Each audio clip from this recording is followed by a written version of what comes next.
Welcome back to Mantalk.ke. Thank you for coming back another week, another episode. Glad you enjoyed the last ones too. Thank you for the responses. We're back in Kofisi. This isn't even a sponsored episode, but we just love the space, and you can see we're in a new location at 9 West. So thank you, Kofisi, for giving us a spot, as we appreciate it. It's just me and Oscar today. The last two we had guests. They're back at the core of what Mantalk is, back at the core. And we've got our phones with us today. Now, this is always my favorite episode. Is it? Every single season is my favorite episode. We've got questions from the people of Mantalk. From the Manto community. And we are going to get through them. Season 6, every season is a Q&A. This season's no different. This season has been very challenging. Oh my goodness. It's been very challenging to listen and hear different points of view and sit with people from all walks of life and who understand life differently. And the thing about Mantalk is it shouldn't just be about me and you constantly talking about our journey as men, but there should also be how other people's point of view has come. Now, some of those points of view, as are in the questions I'm receiving, it seems that some people think this is Toxic Thursday. Yeah. Okay. So for context, you said on your platform, Mantalk platform, my platform. Exactly. You put them all together. So yours were. Mine were quite crazy. Actually, I have them here. Yeah. Mine were quite crazy. So we'll find the balance today. We will figure it out. This is why it works. Yin and yang. We'll figure it out. But one of the things I'm really, really happy about is that the Manto community has really understood what we're doing. Yeah. And a lot of people are really our community is really challenging us and asking us to do more. Yeah. And we will continue to do more. As long as there's breath in my lungs, Oscar. Truly. Onwards we continue. So I wanna kick off with one that I really like. And we both looked at this question and we said, what? Wow. Yeah. And it's from can we say who they're from? Yeah, we should. I think This one can. This one we can. Yeah. This is from the delectable Lydia. The what now? This is fantastic. The delectable. Hey, this Christmas. Now, Lydia has said, what is the most important thing you have learnt from each other? Do you want me to say? Yeah, I think you should go first. Okay, let me get your flowers. Let's give them to you. Oh, please. The most important thing I've learned from you is being free and just authentic. Like just not caring and just kind of like letting go in social settings, being yourself and just whatever happens. You've got a very big persona and you don't ever shrink for people. And I've learned that from you, to not shrink yourself for other people. If you want to go up and sing on the mic, Oscar, I will sing on the mic. You'll sing on the mic. I've definitely learned that from you. That's the main thing. Because I'm the opposite, so it's good to draw from you sometimes. Yeah, have fun, bro. Let's enjoy. Oh my gosh, I have been. Enjoy. Yes, and you've taught me this. Yeah. Man. You guys taught me a lot this year. Why are we not on a yacht together? Yes. Yeah. I think just one thing. Because there's more. I just wanted to just do one. Yes, so much. Yeah, we'll be at just the tennis. Yeah. Start crying. Oh my God, we won't cry on this set. Not on your set, Beryl. There's tears in my ducts. What's the most important thing? Because there's so many, it's so hard to. I think there's a certain ruthlessness you have when it comes to your goals that I honestly admire. Like it's because you see, for me, I think that's actually the best thing. For me, because I'm so free and open-minded and I'm willing to take up every challenge. Sometimes I don't consider whether I will see through that challenge to the end. You get what I mean?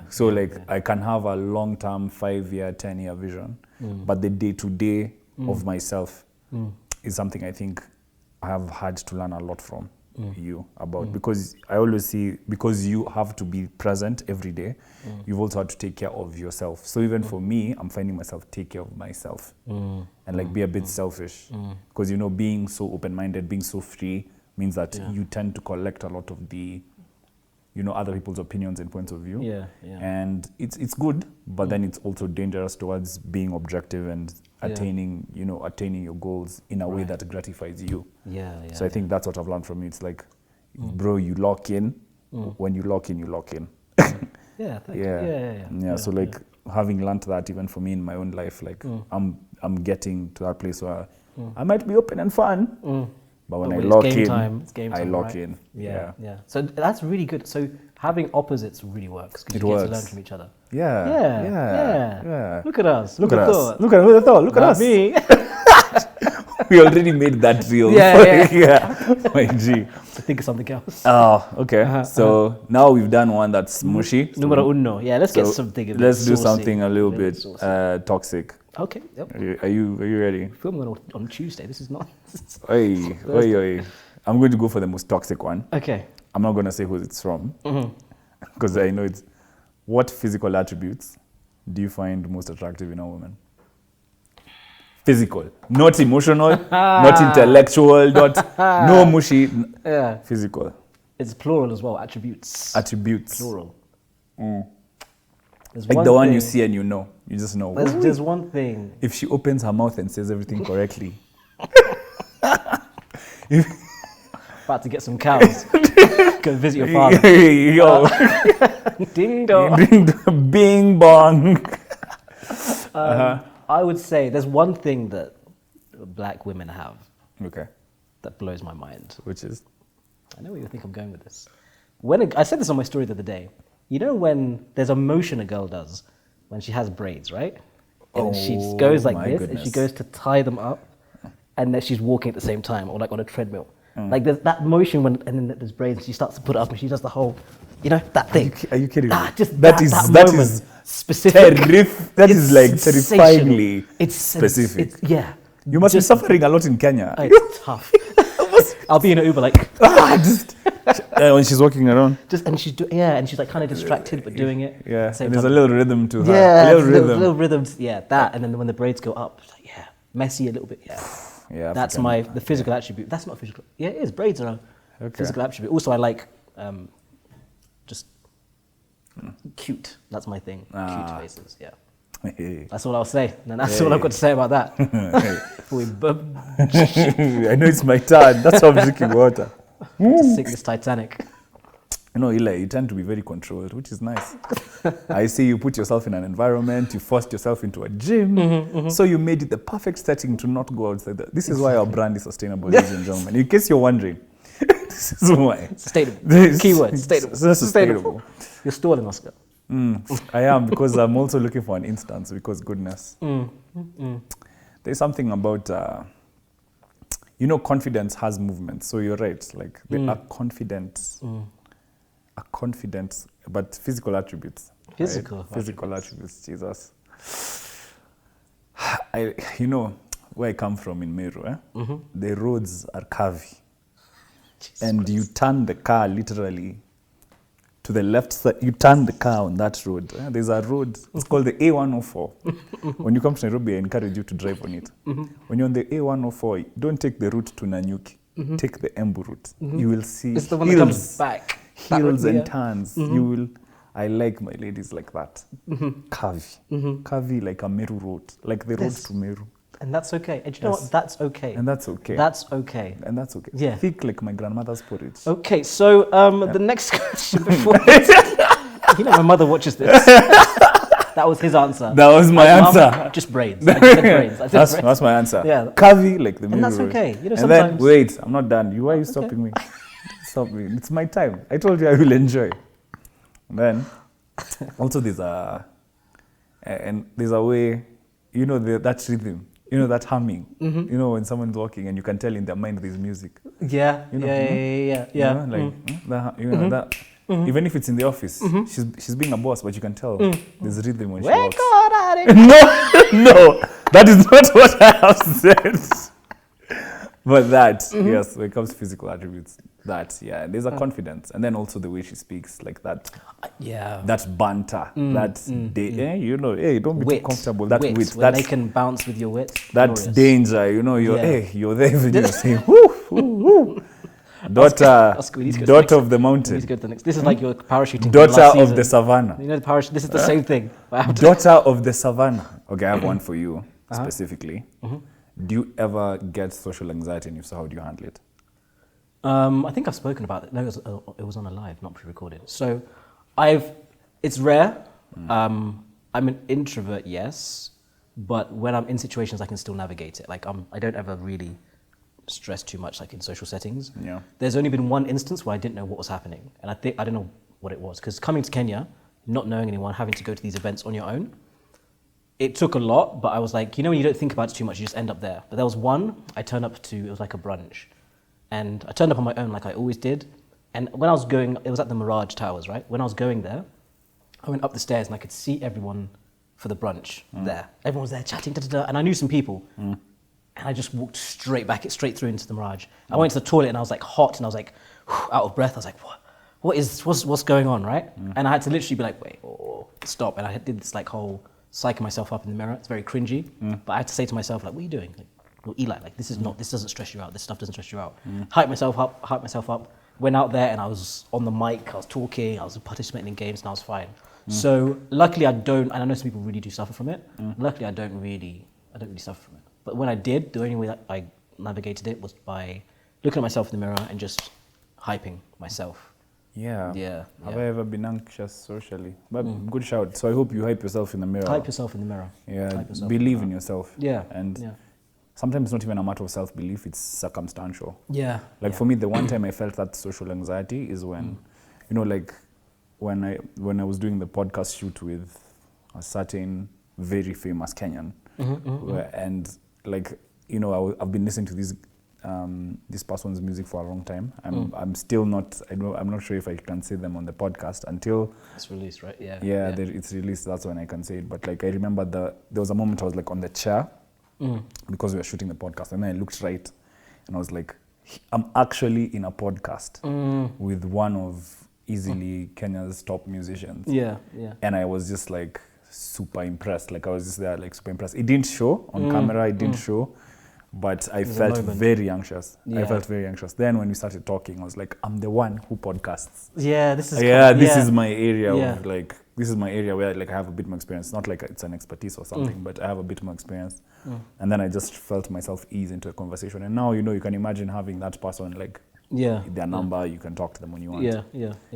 So Nice. I encourage you to challenge yourself. And put yourself in these situations. The only way you get over them is by putting yourself. But I know it's a scale. Some people really do suffer, and we can't talk on that. Yeah. But if you can manage, just put yourself in these situations. Challenge Repetition. yourself. Repetition. As Raj put it. Very well. Challenge yourself, Okay.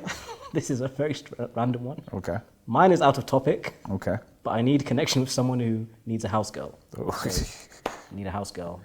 Comment below. Okay. Now for a proper question. Okay, this is good. Okay, let's hear it.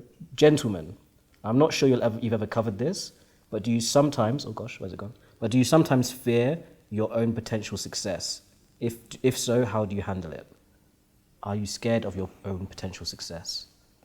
There's we've watched a movie called Coach Carter. Yeah. Yeah, I haven't watched it for ages. Yeah, that the only thing that we truly fear is ourselves. Yeah. Like the only thing, especially, it's true in a sense that, for example, like what we're doing as Mantalk, like there are certain times when we, like I personally, realize that this thing is actually going in a way that's very unpredictable. And I always tell people, actually, that's why the question. Yeah. I actually tell people on the set every time, I don't fear failure. Yeah. I fear. We've said this on the phone. Yeah, I fear success. Like my greatest fear is success, because the thing about being successful is that it forces maintenance. Yeah. It forces maintenance, because if you know that you've felt what it feels like to be on the mountaintop, how the hell will you go back down? Yeah. How the hell? Yeah. Oh, now Mantalk is like one of the top podcasts around. Okay. Next year. Yeah, not next year. Oh boy. Hey, that's what the chat's telling me. You know what I mean?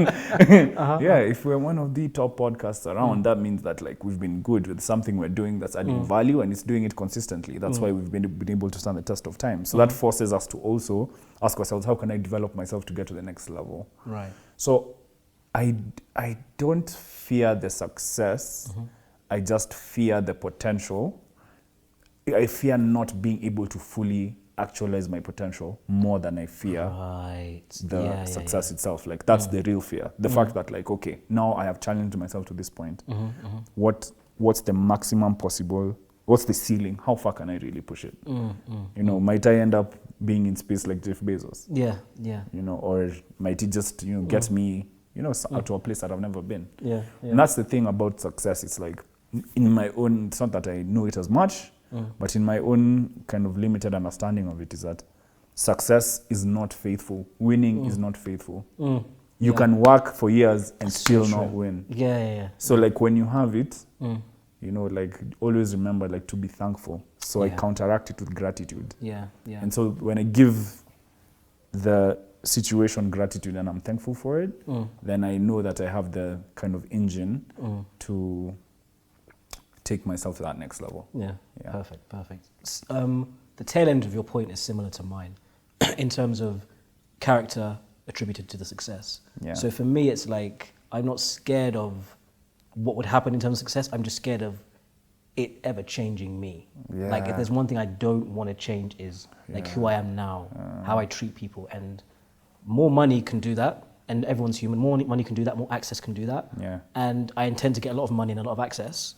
So the one thing I don't want to lose when that happens is like the essence of who I am. The fact that I'm very proud of the fact that I'm a good person. Yeah. And I would never want success. I'd rather choose a good person, less money, less access, than to get all the access and you lose the essence of who you are. But the both of us, I feel like we both have like such strong support systems outside of ourselves. Yeah. I don't think it would happen.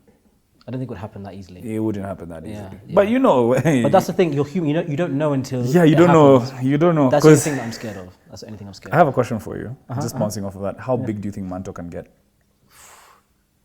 I want it to be. This is a very good question. I want it to be. In terms of, there's big in two different ways, right? There's big in terms of impact and there's big in terms of numbers. So, say yes, we're at like a million, millions and millions and millions of views, right?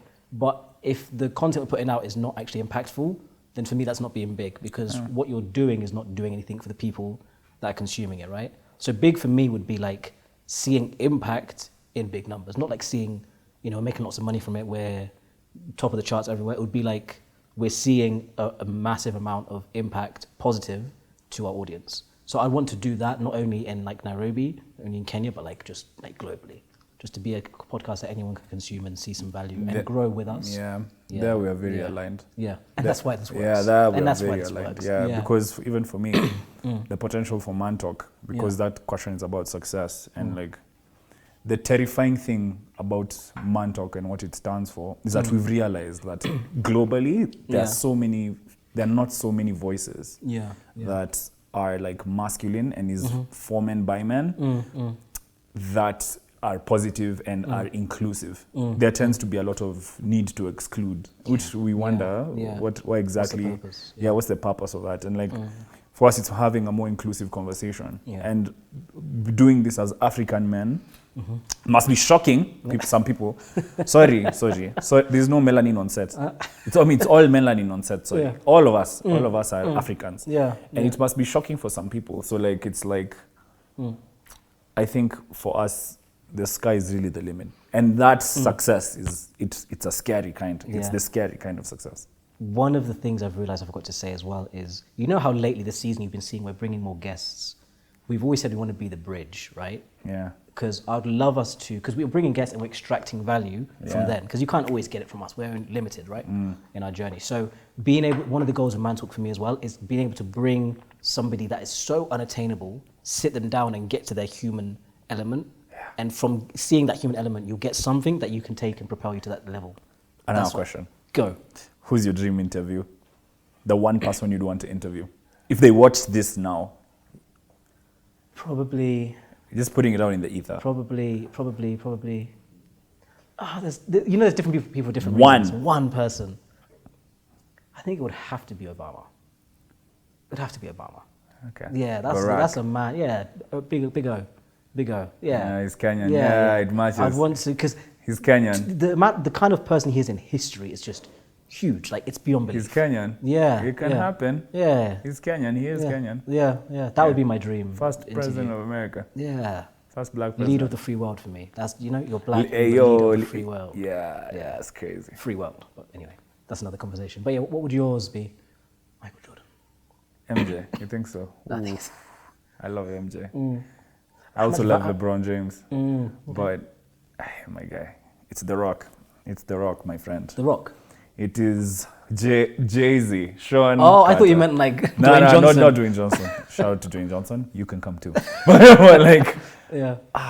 yeah, if I was ever, my guy, if I was ever to, like, that would be the moment that like he's right, like the moment. You know, Oscar. No, quiet. No, it's not even that. It's just like, it sounds crazy. You know, like, Nothing's it sounds crazy that you can derive so much inspiration from someone who's like miles and miles away.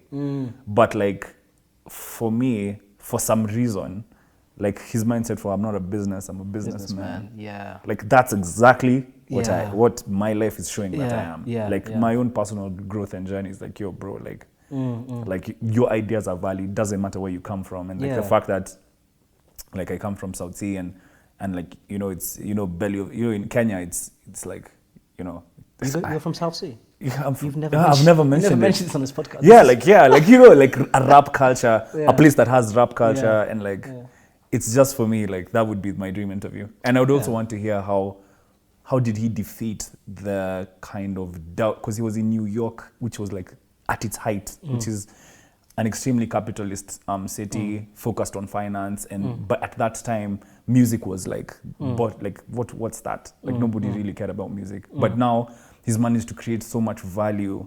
He made the Yankee hat more famous than the Yankee game. Yeah, I mean, yeah. come on, like that's Yeah. the guy. Yeah, That's the guy you want Yeah. here. That's the guy you want. What would the episode be called? Reasonable Doubt. You know, for me it's emotional. So like I don't And even it'll be 40 minutes and 44 40 seconds. minutes and 44 seconds. 4:44. Yeah. Please. Yeah, we're doing the thing Beryl says when we need to move on to questions quicker. I just realized. Okay. But no, I agree. Jay would So be. Jay and Obama. Jay and Obama. Jay and Yeah, Obama. Jay and Obama. So Mr. Carter, if you see this, Wait, is it your question? oh, it's mine. I realized I got my phone out, yeah. Okay, it's mine. We're having too much fun. Too much fun, yeah. Oh my God, the idea of it, just the idea. Let's do a business one in case Jay is watching. So don't do that. Agripreneurship. Your boy. Dating. No, when we go to France, bow so hard. Anyway, so Okay, yeah, let's focus. so like the question we've been asked is on business basically. So why is it that a lot of youth in Kenya are not focused on agriculture as a business? And what other business ideas might you have that you've not yet exploited that you think would be very viable in Kenya? So they've said that for them, they think agriculture is a viable business, but they want me and you to talk about like other businesses and other ventures that we haven't gotten into that we think would be really dope. I think the first part of the question is saying, why don't people get into agriculture? I don't think it's sexy. I don't think people look at that as like, oh, being in it, I dabble in it. It is. It can be, yeah. But I think it's just young people don't read. Unless you've got somebody older that does it already, it's passed down, it's hard to say I want to get into that unless you've got a very good foresight. The question of viable businesses, I have like two, right? And all I'm waiting for is to be able to have the capital to do it. Okay, I'm not going to say what they are because then someone's going to do Okay, it. good. But I'll say like generally what they're in. In the industry in Kenya, when it comes to young families with excess resource, there's not enough activities that they can spoil their children with. That's what I think. There's a gap there in terms of I've got a 13-year-old. Yes, village market, this and this, but once you've done that, what else is there? And in my mind, I have a model that would really like fit that and be able to just disperse across the whole country, fitting that gap because there's so many estates with all these kids, so many little communities like the Rundas, the here, where there's so many kids and they need something to do, because getting money from parents to spoil their children is the easiest thing. There's that. And then there's also the industry. It's kind of food. I don't want to say it. It's kind of like food, but it's similar to that in terms of my thing is, I think making money is getting a product for people that they don't see it as an expense. They see it as an experience, right? I think that's always the easiest way to get money from people. So both of these things. Another one is with experience where everything I'm talking about is mobile and very easy to move around. Malls, I've noticed here, there's a lack of. If I say it, I'm going to say what it is. There's a lack of, if you go into a mall, there's, you can get the little things at the counter, like confectionery things, but having something like that within the mall, like when you're walking in, you can just pick something and there's like service. I'm dancing around it because I don't want to say, but that I think is a massive gap in the malls that I've seen here. Like that mobile thing, we can go and be like, oh, let me pick up that. Yeah, yeah. It's really hard to say it without saying it, but. Yeah, it sounds like this man has funding. Tomorrow he wants to deploy in all malls in Kenya. Yeah, but I think my take would be areas you think there's money is being able to get people that don't think it's an expense and experience. Yeah, and like young families are the best to get money from. That's a good take. Yeah, that's my. Instant market anyway. That's Instant more for markets the can young. enter. Trust me. Yeah, can enter a demographic. Yeah. Okay, mine. Agribusiness is, I think agribusiness is big among the youth. It's just that the youth who do it are very quiet about it. That's my theory. I think that because I've seen a lot of people get into mushrooms, not those kind of mushrooms if you're watching from America, not those kind. Hey, please, this is Africa. So mushrooms, garlic, garlics, tomatoes, horticulture. There's a lot of youth who are there, and I've seen them like make a killing. But they don't. You see, for them, they don't leverage social media because a lot of them are like either they're supplying certain wholesalers or they are exporting because of certain connections that they have. So and they're very quiet about it. They're very discreet. They don't need to make noise. Yeah. So that's my take on agribusiness, and I think it's one of the best. People are hungry. The demand of an empty stomach will remain. Everybody has an empty stomach in a day. The figures are nuts. Yeah, it can be. Really the potential is crazy. I encourage. You don't. I mean, if you have capital, put it in agribusiness, and if you have the land as a resource, put it in agribusiness. Now, my two businesses. One is real estate. I still think that traditional forms of real estate are still very common in Kenya, and there's this thing called real estate investment trusts that they're called REITs. So REITs in Kenya are basically where investable properties can be publicly traded in the stock exchange. And that's something I've noticed that, that allows for a lot of diversification in the sector.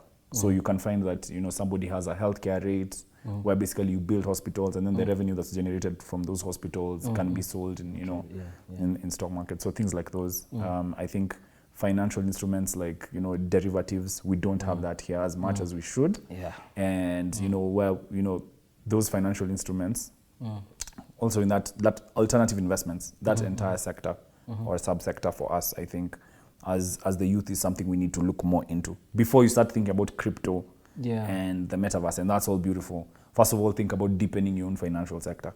And I think that if you're able as a young entrepreneur to like figure out these financial securities to offer to Africans in an African way, I think you'll make a lot of money. You'll make a lot of money. And it also ties into agriculture because if we are producing, a lot of like the Ray Dalio, remember Ray Dalio's book Principles? What he made most of his money from was derivatives. So that's one thing. The second thing that I think for African entrepreneurs there's a huge gap is robotics and hardware. Africans are paying a lot for, look, all of the technology we use comes from a different part of the world, yet all the resources are here. That doesn't make sense.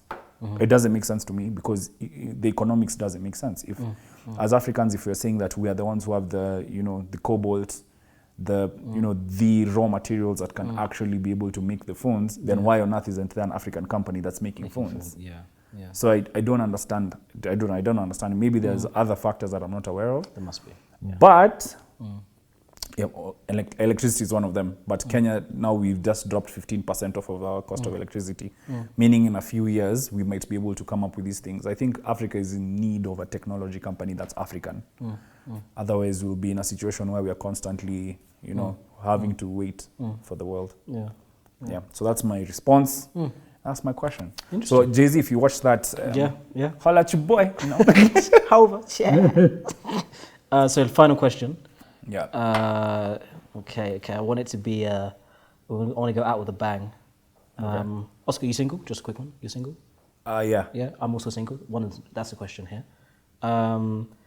Okay. This is not serious, but it's a little bit. It's got some sauce. How does one detach?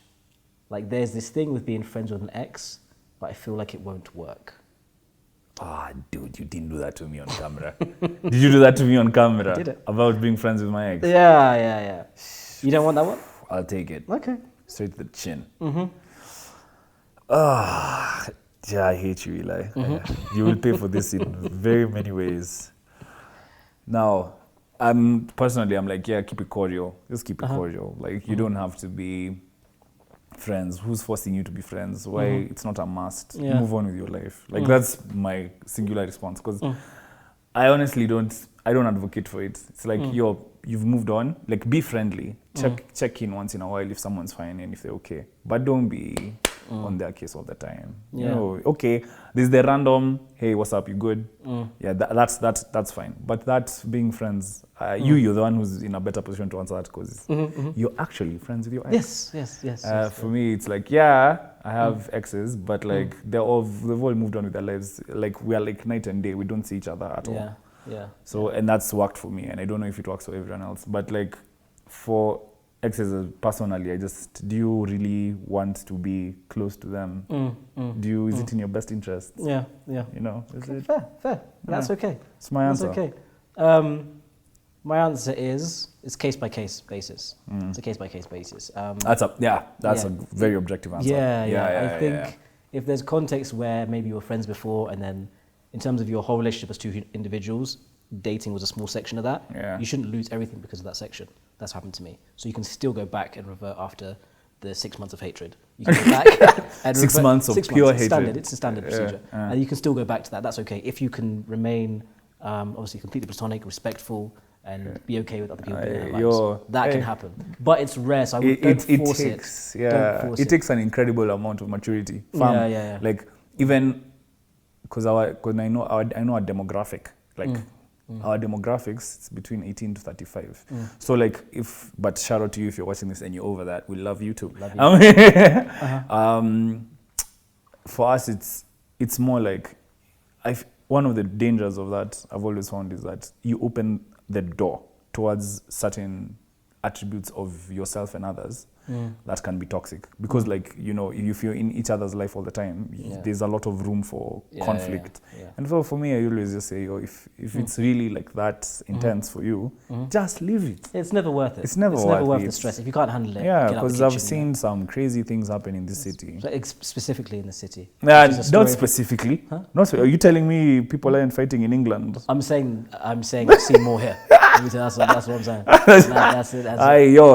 If you're watching this from the UK, let us, correct us. Oh no, it's a mess there as well. It's a mess everywhere. Shout out. That bombshell.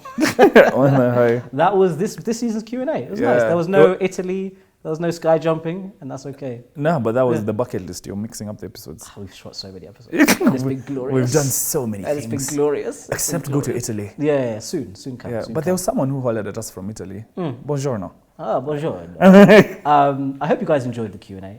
These are my favorite episodes to film. They're very relaxed. I like it here. I hope it's been some sort of value and also a bit of fun as well. Yeah. So we'll see you on the next episode of Mantalk. Bye. KE. Peace.